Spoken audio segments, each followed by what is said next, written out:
Hello दोस्तों, traditional AI to agentic AI की class number 2 में आप सबको खुशामदीद। अच्छा, आज की क्लास के अंदर हम लोग देखेंगे कि प्रॉब्लम सॉल्विंग क्या होती है और सर्च एजेंट्स यानी कि सर्चिंग के एल्गोरिथम जो कि एजेंट्स के अंदर इस्तेमाल होते हैं वो किस तरीके से वर्किंग करते हैं। हम इनका थोड़ा सा कोर कॉन्सेप्ट देखेंगे, दैन उनको अपने कोड के अंदर इम्प्लीमेंट भी करेंगे। तो सबसे पहले हम बात कर लेते प्रॉब्लम होती क्या है और एआई उसको प्रॉब्लम सॉल्विंग के एआई के अंदर क्या होती है। तो एआई के अंदर प्रॉब्लम सॉल्विंग क्या होती है कि एआई क्या कहता है, हमारा आर्टिफिशियल इंटेलिजेंट मॉडल क्या कहता है, एक एजेंट सीक्वेंस फाइंड करता है जो कि स्टार्टिंग से लेके एंडिंग पॉइंट तक जाने के लिए उसको किस तरीके से वर्किंग करनी है और किस तरीके से एक्शन परफॉर्म करना है, किस तरीके से डिसीजन मेकिंग करनी है। ठीक है। अच्छा, अब इसके अंदर हमारे पास क्या होता है, हम मिसाल के तौर पे यहाँ पे एक अज्यूम कर लेते हैं, हमारे पास एक मेज़ नेविगेशन सिस्टम है, उसमें एक हमारे पास स्टार्टिंग पॉइंट होता है और एक एंडिंग गोल होता है। ठीक है। तो हमारा एआई एजेंट क्या करेगा, उसके अंदर शॉर्टेस्ट पाथ और valid path, optimal path find करेगा गोल तक अचीव करने के लिए। यानी कि वो प्रॉब्लम फाइंड करने के लिए, प्रॉब्लम को सॉल्व करने के लिए क्या करेगा, वो सर्च करेगा, सर्च करने के बाद देन सॉल्यूशन आपको प्रोवाइड करेगा। अ, मिसाल के तौर पे जो मैंने आपको एग्जांपल बताई, मेज़ नेविगेशन सिस्टम, इसमें आपके पास एक स्टार्टिंग पॉइंट होता है, एक गोल पॉइंट होता है। एजेंट क्या करेगा, हर डायरेक्शन में मूव करेगा और जो उसको बेस्ट पाथ मिलेगा, ऑप्टिमल पाथ मिलेगा, वो आपको एज अ सॉल्यूशन के तौर पे बता देगा। ठीक है। जिसके अंदर लीस्ट स्टेप होंगे जो कि टाइम कम कंज्यूम करेगा।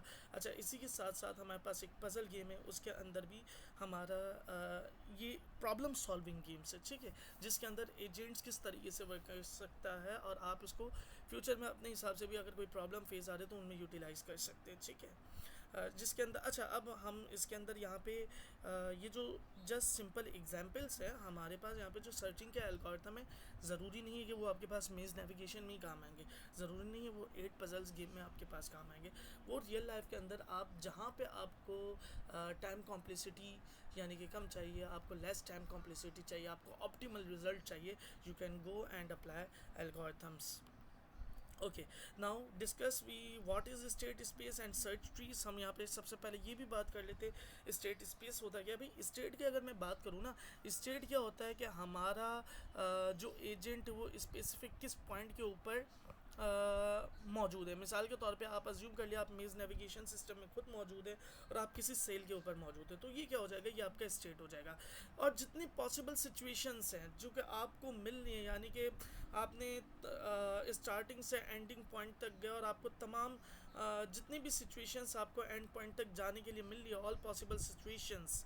ठीक है। तो आप उसको क्या कह सकते, स्टेट स्पेस कह सकते। ठीक है। अच्छा, इसके साथ साथ हमारे पास क्या क्या सर्च ट्री क्या होता है। सर्च ट्री हमारे जो प्रोसेस है एक स्टेप से दूसरे स्टेप पे जाने का, दूसरे से नेक्स्ट स्टेप पे जाने का, and going to the goal, the इसको जो विजुअलाइजेशन रिप्रेजेंटेशन करता है वो हमारे पास सर्च ट्री आ जाते हैं। ठीक है। अच्छा, अब इसके साथ साथ हम इसका कंपैरिजन देख लेते पहले, और इसके बाद फिर मैं सर्च ट्री आपको बताता हूँ या फिर सर्चिंग के एल्गोरिथम बताता हूँ। दो तरह के हमारे पास सर्चिंग के एल्गोरिथम होते हैं, हम उनको आगे जाके देखते हैं जी। नेक्स्ट। अच्छा, ये मेरे पास आ गया कुछ डिफरेंस बिटवीन, डिफरेंस नहीं, कंपैरिजन हम इसको कह सकते हैं। स्टेट क्या होता है कि करंट सिचुएशन, मिसाल के तौर पे मेज़ गेम के अंदर आपके पास एजेंट 2,3 प्लेस के ऊपर मौजूद है। ठीक है। अच्छा, स्टेट स्पेस क्या है, ऑल पॉसिबल सिचुएशन। एक सिचुएशन तो ये थी 2,3 जिसके ऊपर आप मौजूद है, that is called state. All possible situation जो आप स्टार्टिंग से एंड तक जा सकते हैं, that is called state space. All मेज सेल्स क्या हमारे पास एक नेविगेशन सिस्टम है, वहाँ पे हम हर एक सेल के ऊपर मौजूद हैं। अच्छा, अब सर्च ट्री क्या होता है, जैसे कि मैं आपको पहले भी बता चुका हूँ, that is visual exploration of state space. क्या आपका रूट से चाइल्ड और गोल पाथ तक आप किस तरीके से शो कर सकते हैं। नाउ हम सर्चिंग की बात कर रहे हैं, तो सर्चिंग के हमारे पास दो एल्गोरिथम्स आ जाते हैं, एक अनइन्फॉर्म सर्च और एक इन्फॉर्म सर्च।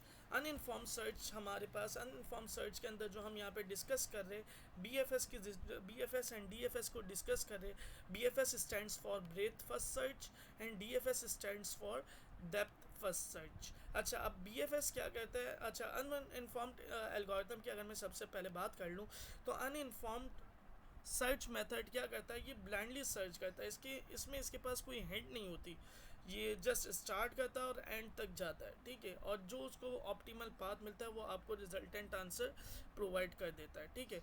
और हर एक सेल के ऊपर जाके हर एक चीज़ को एनालाइज करके आपको बताता है। अच्छा, अब इसमें डिफरेंसेस आ जाता है, ब्रेथ फर्स्ट सर्च किस तरीके से वर्किंग करता है और डेप्थ फर्स्ट सर्च किस तरीके से वर्किंग करता है। ब्रेथ फर्स्ट सर्च के अंदर क्या होता है कि भाई वो आपके हर एक पाथ को हर एक लेवल पे जाएगा, विजिट करेगा, विजिट करने के बाद तमाम को एनालाइज करने के बाद आपको शॉर्टेस्ट जो रिज़ल्ट होगा, जो बेस्ट ऑप्टिमल रिज़ल्ट होगा वो प्रोवाइड कर देगा, ठीक है। इसमें आपके पास ये फास्ट तो है लेकिन इसमें आपका टाइम कंज्यूम हो सकता है, ठीक है। सॉरी, ये रिज़ल्ट तो आपको ऑप्टिमल शॉर्टेस्ट पाथ तो दे सकता है लेकिन इसमें आपका टाइम ज़्यादा कंज्यूम हो सकता है, ठीक है। और ये क्यू मेथड को प्रोवाइड करता है, यूज़ करता है, यानी कि जो पहले इसको सेल मिलेगा, जो पहले इसको रूट मिलेगा उसी को ये फॉलो करेगा, देन उसके बाद जो सीक्वेंस में आता रहेगा ये उनको प्रोसीड करता रहेगा, ठीक है।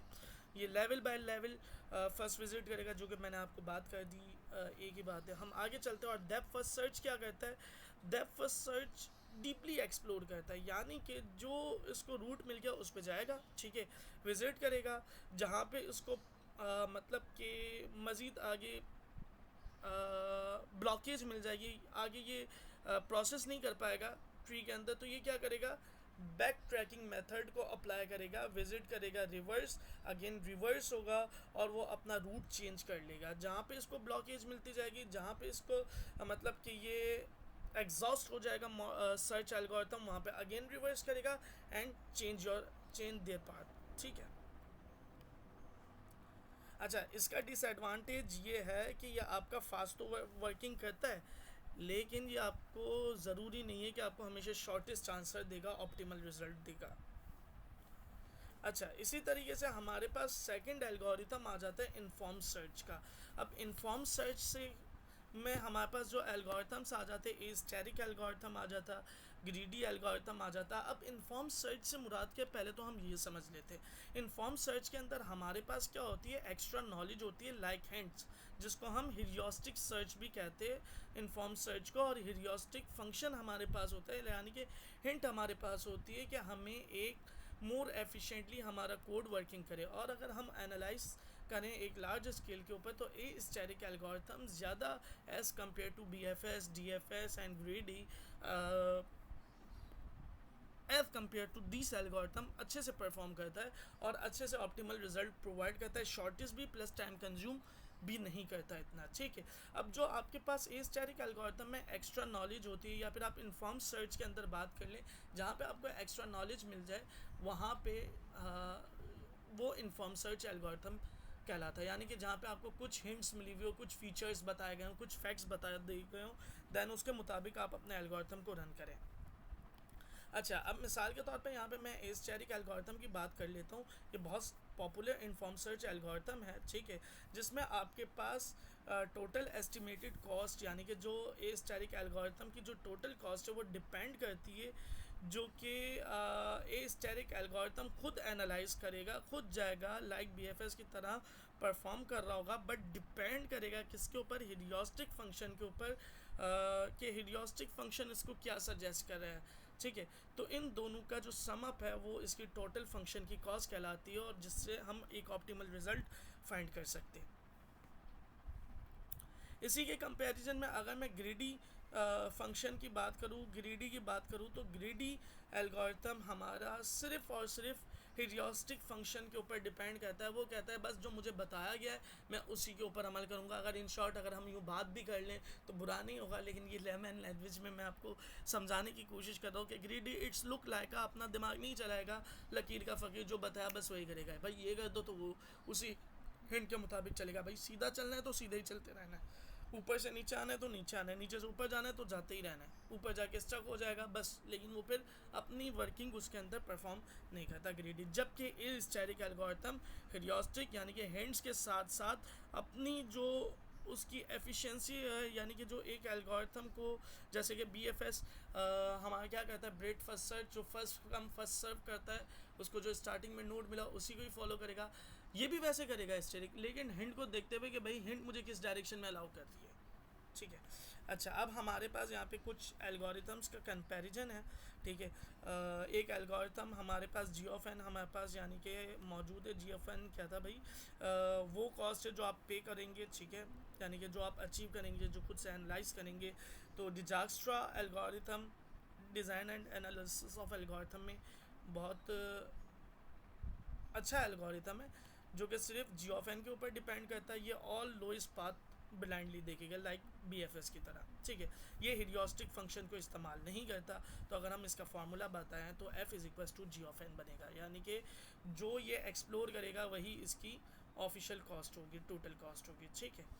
अच्छा, जो ये एक्सप्लोर करेगा। अच्छा, ग्रीडी क्या कहता है? ग्रीडी सिर्फ हिरियोस्टिक के ऊपर डिपेंड करता है, यानी कि जो इसको शॉर्टेस्ट पाथ बता दिया गया ये उसी के ऊपर जाता रहेगा। और चांसेस है कि जो हिंट मिली हुई है वो गलत भी हो, तो इसमें आपके पास चांसेस ज़्यादा है कि आपका रिजल्टेंट आंसर लेंदी भी है और ऑप्टिमल भी ना हो, ठीक है, क्योंकि वो खुद से कुछ एक्सप्लोर कर नहीं रहा। एल्गोरिथम टोटली डिपेंड कर रहा है हिरियोस्टिक फंक्शन के ऊपर, ठीक है। और बसा औकात ऐसा भी होता है कि ग्रीडी हमेशा इनफाइनाइट लूप में भी चला जाता है, क्योंकि उसको जो हिंट दे दी गई, अब वो उसको हिंट घुमाती रहेगी, घुमाती रहेगी, घुमाती रहेगी। अब मेज़ की बात कर लेते, उसको क्या कहा गया ग्रीडी के अंदर? आपको स्ट्रेट जाना है, देन लेफ्ट, देन राइट, और वो left right left right left right करता ही रहेगा, तो एक सर्किल बन जाएगा उसका, मतलब कि उसी चक्कर में ही घूमता रहेगा, ठीक है।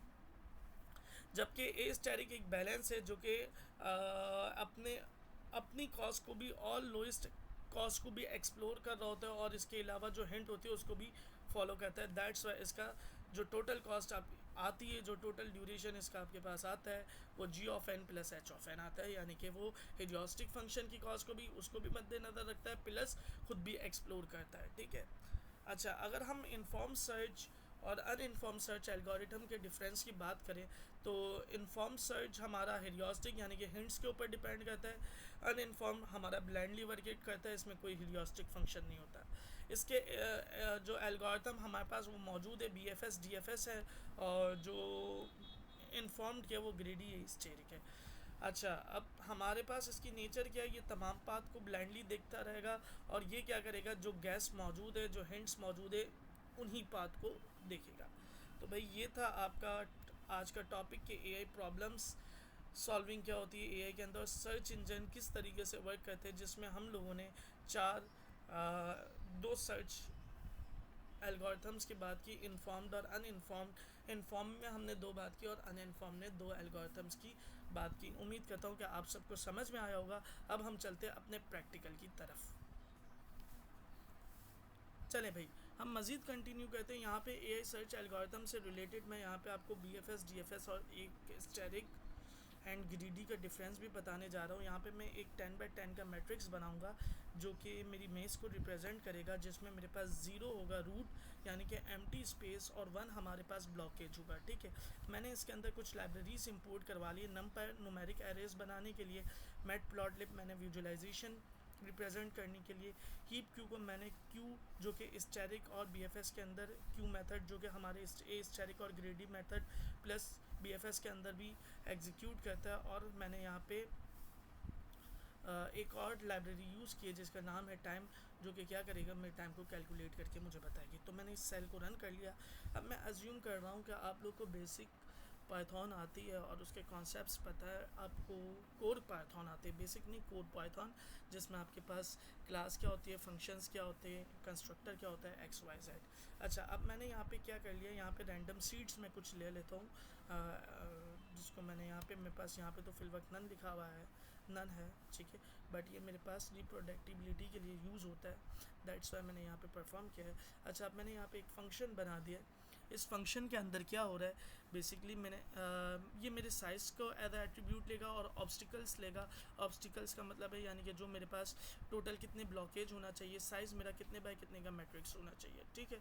और जैसे ही मैं इसको लूँगा तो मेरे पास यहाँ पे एक मैट्रिक्स जनरेट होके आ जाएगा। इस फंक्शन को रन करूँगा। नाउ मैंने यहाँ पे इस फंक्शन को रन कर रहा हूँ, 10x10 का मैट्रिक्स में यहाँ पे रन कर रहा हूँ। स्टार्टिंग गोल मैंने बता दिया 0,0 होगा, और एंडिंग गोल मैंने 9,9 बता दिया, ठीक है। तो आप देखें मेरे पास यहाँ पे एक मैट्रिक्स बन के आ गया, जिसमें स्टार्टिंग, ठीक है, मैंने इसको फिक्स कर दिया, और एंडिंग मैंने बता दिया कि एंडिंग गोल मेरे पास क्या होगा, 9,9 होगा, कि जो कि मेरे पास आगे यूज़ होगा। ये अभी स्टार्टिंग और एंडिंग मेरे पास यूज़ नहीं हो रहा, ये जस्ट सिर्फ मेरे पास मैट्रिक्स बन के आ गया जिसको मैं एज अ मेज कंसिडर कर रहा हूँ 10x10 का। अच्छा, अब ये मेरे पास एक रिकंस्ट्रक्ट पाथ मैंने बना दिया कि स्टार्टिंग कहाँ से होगा जो कि मेरा स्टार्टिंग पॉइंट आ जाएगा, एंडिंग कहाँ पे होगा जो कि मेरा स्टार्ट और एंडिंग के गोल्स आ जाएंगे। ठीक है, इस फंक्शन को भी मैंने रन कर दिया है।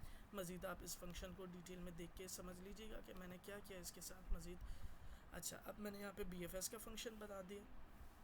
ठीक है, BFS फंक्शन के अंदर मैंने क्या किया, इसको मेज पास किया, स्टार्टिंग पॉइंट पास किया, एंडिंग पॉइंट पास करूँगा, आर्ग्यूमेंट के तौर पे पास करूँगा जब मैं रन करूँगा। ठीक है, इसको मैंने रन कर दिया।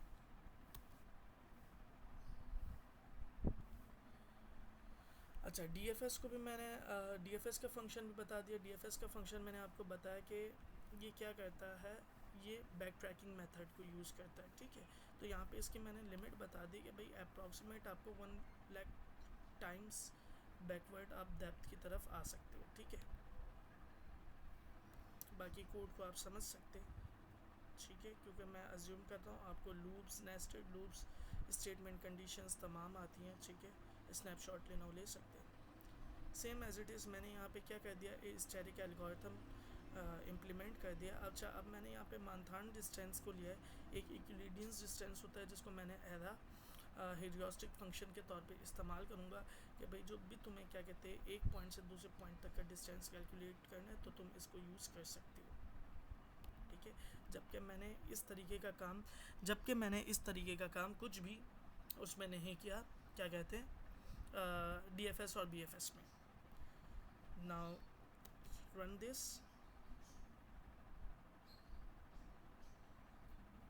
अच्छा, अब मेरे पास यहाँ पे लास्ट आ गया ग्रीडी सिर्फ मानतान डिस्टेंस को लेगा, खुद से कोई सर्च नहीं करेगा। ठीक है, आपको पता है, तो इसलिए इसका फंक्शन भी हमारे पास एज़ कम्पेयर टू एस्टेरिक बहुत छोटा बना है, क्योंकि ये टोटली डिपेंड करेगा हमारे किसके, हेरियोस्टिक फंक्शन के ऊपर जो कि हमने ऊपर असाइन कर दिया। मैंने यहाँ पे एक प्लॉट का फंक्शन बना दिया। ठीक है, जो कि मुझे विजुअलाइजेशन रिप्रेजेंटेशन देगा, जो कि एक ग्रिड बॉक्स बना के देगा। ब्लैक कलर का बॉक्स मेरे पास इसके अंदर क्या होगा, ब्लॉकेज होगा।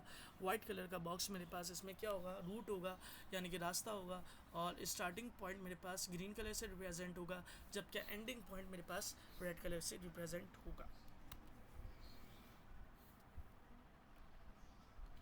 अब ये हमारे पास क्या आ गया, ये एल्गोरिथम्स का हम रन करवा देते इंडिविजुअली लूप्स में। हमने कह दिया है एल्गो में से तुम्हें आइटम्स को लेना है, या BFS DFS उन आइटम्स को तुम्हें रन करना है, देन गो। ठीक है, अब अच्छा, डिफ़ॉल्ट हमने AFS और एस्टेरिक और ग्रीडी के अंदर मानथान पुट किया हुआ है, दैट्स वाई मैंने यहाँ पे उसका आर्ग्यूमेंट पास नहीं किया। ठीक है, आप देखिए मेरे पास ये रन हो चुका। ठीक है, इसने हमारे पास BFS ने जो टोटल एस्टिमेटेड टाइम लिया 0.00, यानी कि 1.4 exponent minus 3, 1.45 exponent minus 3 second लिए। हमारे जो DFS ने वो 9.6 एक्सपोनेंट माइनस 4, हमारे 1.4 एक्सपोनेंट माइनस 4 हमारे BFS ने टाइम लिया है। और जो DFS है उसने हमारे 9.6 एक्सपोनेंट माइनस 5 टाइम लिया है।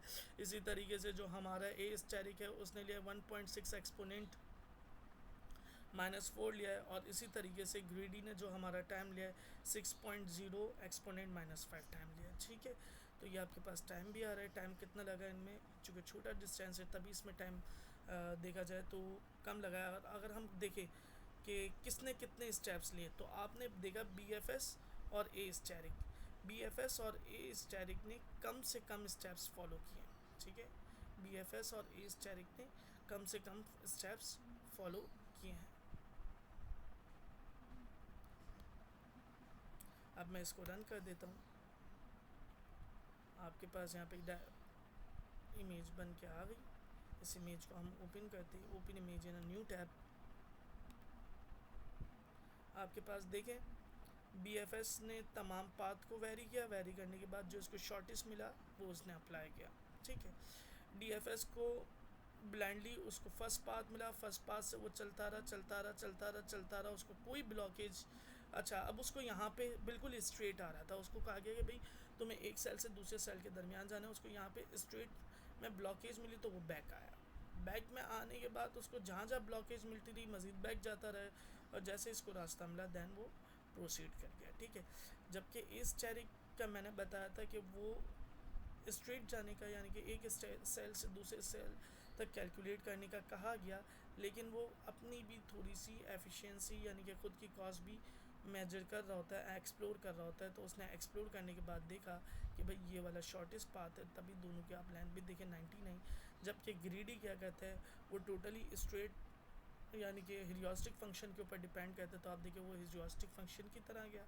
दैन उसको जो रास्ता जहाँ पे ब्लॉकेज मिली तो उसने अपना रूट चेंज किया और वहाँ से डिस्टेंस कैलकुलेट करके यानी कि हिलियोस्टिक फंक्शन कैलकुलेट करके वो रूट की तरह गोल की तरफ जाता रहा, ठीक है।